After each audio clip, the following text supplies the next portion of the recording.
Good morning, dear students.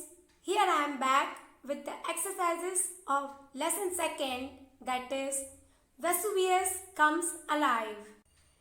Dear students, in understanding the text, we have already completed 2 exercises. Exercise A, that is mark these sentences true or not true.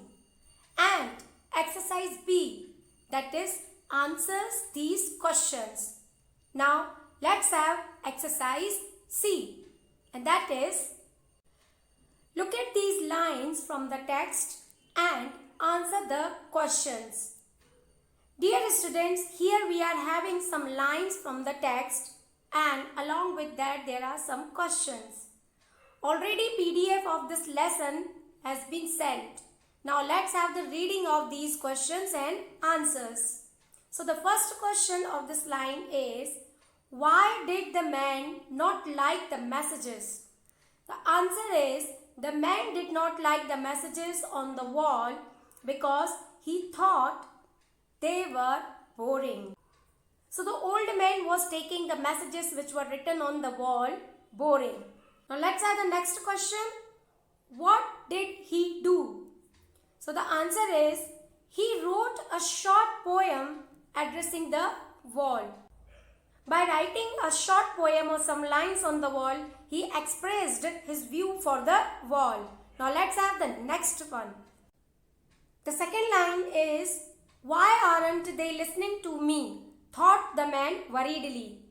The first question is, why was the man worried? So the answer is, the man was worried because he realized that the volcano would erupt and bury the people and the city in ash. The old man knew this thing, that the volcano would erupt any moment and it will destroy the city of Pompaii. That's why he was worried. Now the next question is, did he soon know why they were not listening to him? So the answer is yes. Yes, he soon knew why they were not listening to him, because they all were used to Vesuvius rumbling and spewing out smoke. Spewing out smoke means sending out smoke time to time. The third line is, with luck, we will be safe in the house. Now the first question related to this line is, who said this and to whom? The answer is, a woman on the street of the city gate said this to the old man and his wife when they were passing by her house. Now the next question is, what were the old man and his wife doing when this line was spoken? So the answer is, they both were leaving the city when this line was spoken. Here we know this thing, that when the old man and his wife were leaving the city, the woman just told them that they were taking shelter in the house and it would be safe for them. Now let's have the next line. The next line is, but the others were wrong. So the first question is, what were the others wrong about?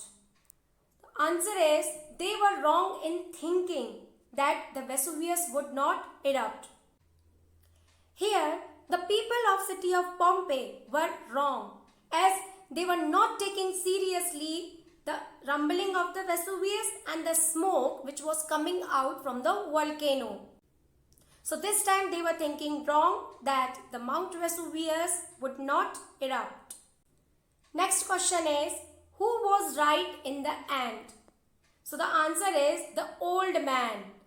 The old man was right in the end. Now the last and fifth line is, but the people of Pompaii were used to quakes and tremors. So the first question related to this line is, because they knew this, what did the people do when they saw Vesuvius explode? So the answer is, they went indoors as they usually did when Vesuvius rumbled. So whenever the Mount Vesuvius rumbled and sent out smoke, the people of city of Pompaii used to take shelter inside their house, and this time they did the same thing. Now let's have the next question. What did they not know? So the answer is, they did not know that they and their city would soon be buried under ash and mud. This time they were not aware of the danger which was near to them. That was the danger of eruption of Mount Vesuvius. So dear students, we have completed exercise C here. Now let's have the next exercise. Here, what is a preposition? A preposition is a word that shows a relationship between a noun or pronoun and another word in a sentence. And preposition usually come before a noun and give information about time, place or direction. So, prepositions are used in the sentence to show a relationship between two words, and they also give us information about time, place or direction. Now let's have some examples of preposition of time, preposition of place and preposition of direction or movement. Here in this slide you can see we are having some preposition of time. In, on, at. So these in, on, at are used to show the time in the sentences. Like in the morning, in the afternoon, on Monday, on Wednesday, at 8:30 a.m., at 12 o'clock and at midnight. Now let's have the preposition of place. Here in this slide you can see preposition of place like under, between, out or close to, in or inside, above, behind, on and in front of. These prepositions of place are used in the sentence to show the place. Now let's have the preposition of movement or direction. Here, down the stairs, up the stairs, out of the box, into the box, towards the box, away from the box, past the box and over the box. These down, up, out of, into, towards, away, these are preposition of movement or direction, as these are used to show movement in direction from one place to the another in the sentence. Here in this slide you can see we are having some sentences. The first sentence is, people wandered from stall to stall, buying, asking for prices and talking. In the next sentence is, a thin column of smoke came out of the top of Mount Vesuvius. The third one is, away from that, he shouted. Here, the words which are highlighted like from, to, out of and away from, these are preposition of direction and movement. Dear students, here is the exercise which is given on the page number 19. Exercise A, that is, complete these sentences with the correct prepositions from the box.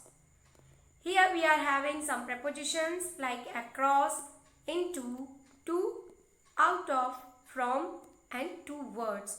These are prepositions of direction and movement.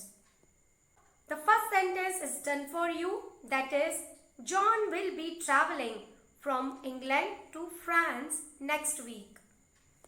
In this sentence, travelling is mentioned from one place to another. So, the preposition of direction and movement that are from and to are used. Let's have the next sentence. The children laughed and dived straight into the swimming pool. Here, into is used, which is preposition of direction and movement. The third sentence is, Gina pointed towards the window. Everyone turned and looked where she pointed. Here towards is also indicates the direction. Now next one is we waved goodbye as the train slowly pulled out of the railway station. Our journey had begun at last. This out of is also indicates direction and movement. Here is the last sentence. We will need a boat to sail across the river. Across word indicate from one side to the other side of the river. So it is the preposition of movement or direction. With this we have completed the exercise of preposition. Now let's have another exercise of the textbook. Now here we are having the next exercise which is given on the page number 20. In this exercise we will learn about the simple tense and the present progressive tense. So before taking the exercise, let's have a short revision of simple present tense and present progressive tense. Simple present tense. The sentences that show activities which happen daily are said to be in simple present tense. So simple present tense is used to express habits which are repeated again and again, means daily. Like I walk to school every day, I learn many things, my mother cooks food for all, my grandmother tells us stories every night. So we are having a number of sentences. We are having a number of activities which are repeated again and again. So to express these habits, we can use simple present tense.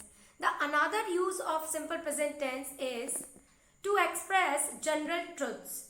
Like the earth revolves around the sun. The rotation of earth causes days and night on the earth. So the general truths also can be expressed in the simple present tense. Here in this slide we are having some points to remember. Whenever we use simple present tense to show the activities which are repeated. So if in the sentence there is singular noun like a girl, a boy, a chair, a teacher. So we will use base form of the verb with s or es like wants, jumps, does, goes. There is plural noun in the sentence like girls, boys, teachers, chairs, birds. So we will use only base form of the verb like want, jump, go, do. If the pronoun like he, she, it is there in the sentence, so also we will use base form of the verb with s or es. And if the pronoun like I, we, you, they are used in the sentence, so we will use only base form of the verb. So these points are very important to remember, as these points help us to use the simple present tense correctly. Now let's have the next tense, that is present progressive tense. It is also called present continuous tense. The sentences that show action that are going on at the time of speaking are said to be in present continuous tense. Present continuous tense is used to express an action that is going on at the moment. Like we are learning tenses, I am teaching you through these videos, you are preparing for your second unit test. My mother is cooking food, the birds are flying in the sky. Many sentences can be formed in the present continuous tense. And along with that, present continuous tense also used to express future plans. Like, they are going for a picnic tomorrow. My father is going to purchase a car. My mother is going to make a delicious cake for me. And I'm going to score good marks in second unit test. So through the present progressive tense, we can show the actions which are going on, and we can also express the future plans. So here we are also having some points to remember. When we use present progressive tense, we need to use these helping verbs like is, am, are with the base form of verb with ing. Like going, swimming, jumping, running, playing, etc. If there is a singular noun in the sentence, so with the singular noun is helping verb is used with the ing form of verb. And if there is a plural noun in the sentence, are will be used with the ing form of verb. Now let's have the pronoun. If the pronoun I is there in the sentence, so with I always am will be used with ing form of verb. And if the pronoun he, she or it is used in the sentence, so with these pronoun we will use is and ing form of verb. And in case of using pronoun we, you and they, we always use are as helping verb with the ing form of verb. So dear student, these are also important points to learn, as these points help us to use the present progressive tense correctly. Here is the exercise. Exercise B. Complete these sentences using the correct forms of the verb in the brackets. Here we are having 6 sentences, and along with that the verbs are given in the brackets. We have to use the correct form of these words. So the exercise is already completed. Now let's have the reading of the exercise. Here is the completed exercise. The first sentence is already done for you. That is, my grandmother wakes up at 5 a.m. every morning. In the bracket we are having wake up. So the verb wakes up is used. Why it is wakes up? Because my grandmother is a singular noun and the verb is in the simple present tense.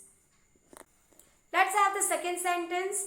I am preparing for my Hindi test tomorrow. Here in this sentence the future plan is expressed.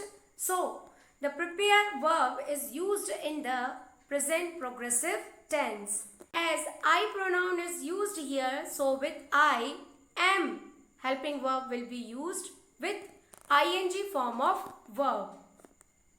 Now let's have the third sentence.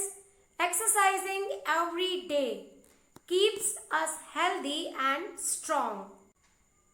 In this sentence the general truth is mentioned, so keep verb is used in the simple present tense. And here exercising is a singular noun, so S will be used with the base form of the verb. Now let's have the fourth one. He is training to be a doctor. In this sentence also the future plan is expressed, so with he is will be used and ing form of the verb, that is train. The fifth sentence is we are making a birthday card for mother. In the bracket we are having make verb, which is used in the present progressive tense as the activity is going on at the time of speaking. As the activity is going on, and with we, are is used as a helping verb and ing form of make. Now the last and sixth sentence is I cannot find the letter on the table. Here in the bracket on the table. Here we are having find word as a verb which is used in the simple present tense. So here we have completed the exercise by using the verbs which are given in the bracket. Now let's have the next exercise. Dear students, the next exercise we are having, that is words in use, in which we will learn about piece words. What are the piece words? Let's see. Piece words. Piece words are used to talk about a single unit or units of something which is seen as uncountable. Or we can say that piece words are used to show a part of something. Something that is not countable means uncountable. Let's have some points to know. The first one is these words are normally used with of. Example, a bar of soap. Here the word bar is a piece word and it is used to show part of something that is soap. Soap is uncountable. Let's have another example. A pinch of salt. Here the word pinch is a piece word which is used to show a part of salt that is uncountable. So in these examples we have observed that bar and pinch both are piece word and these are used with of. Now another point is these words can be used in singular or plural form. So the first example is a drop of water and the next one is drops of water.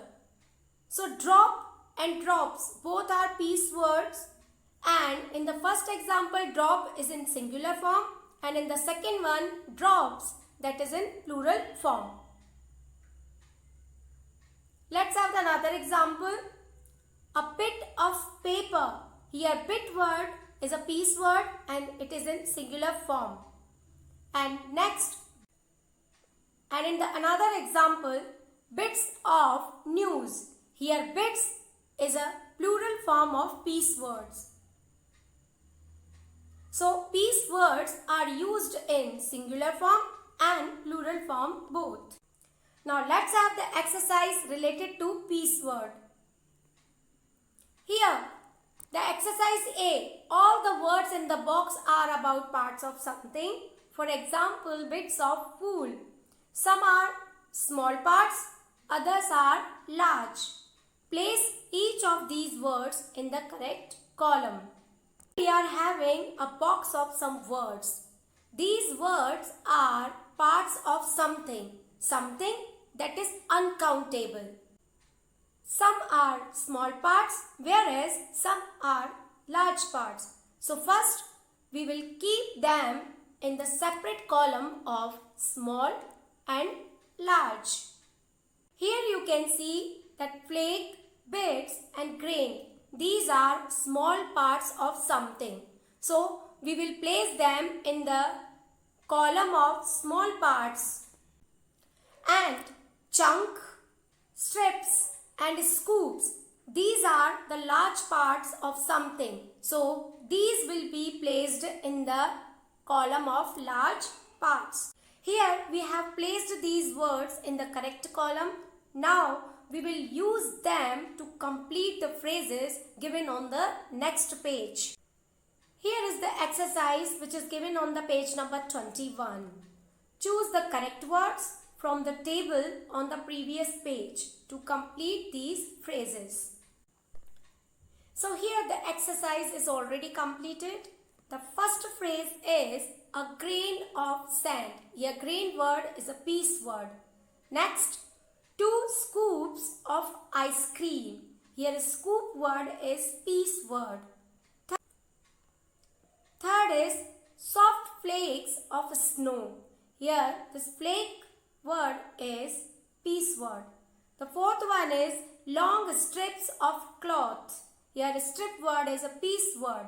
Next, fifth, a large chunk of meat. This chunk word is piece word. And the last sixth one, so many small bits of paper. So bits is a piece word.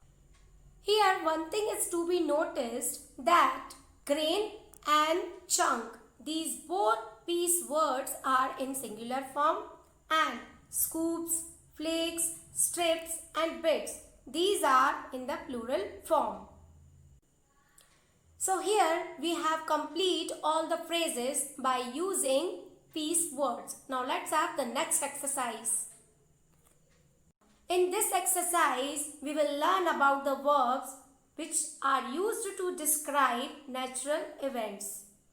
Dear students, there are some particular verbs which are used to describe natural events like volcano, floods, tornado, earthquake, landslides, etc.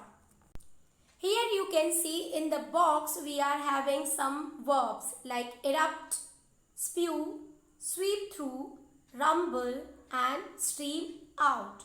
These verbs are used to describe natural events.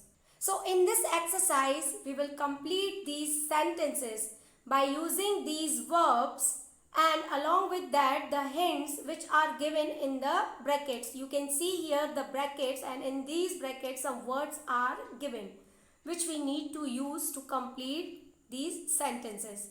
So first we will see the meanings of these words. Before using these words, let's have the meaning of these words.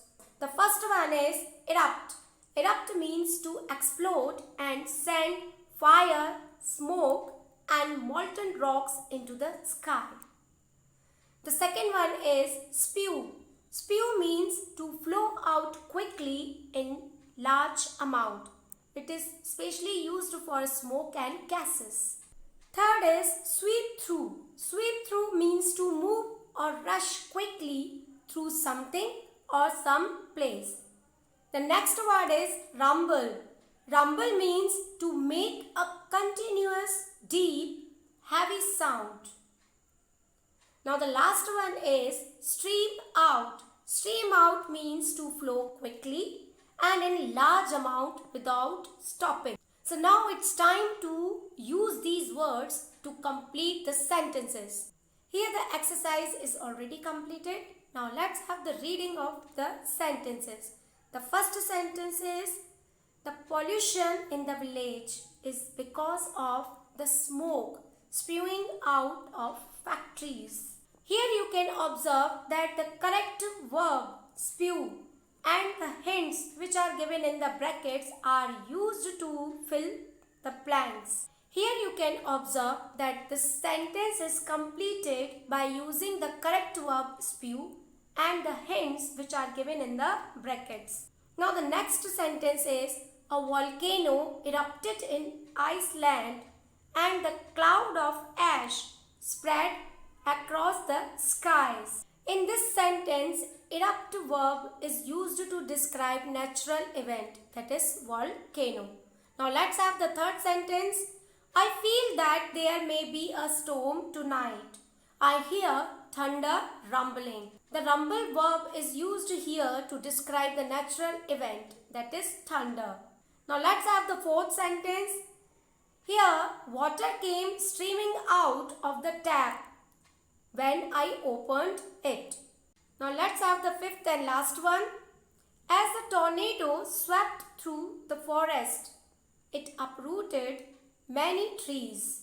Here one thing is to be noticed, that these verbs are used in the correct form of tense according to the sentence. So this exercise is completed now, and your homework is write exercise C in the notebook and complete the other exercises in the textbook only.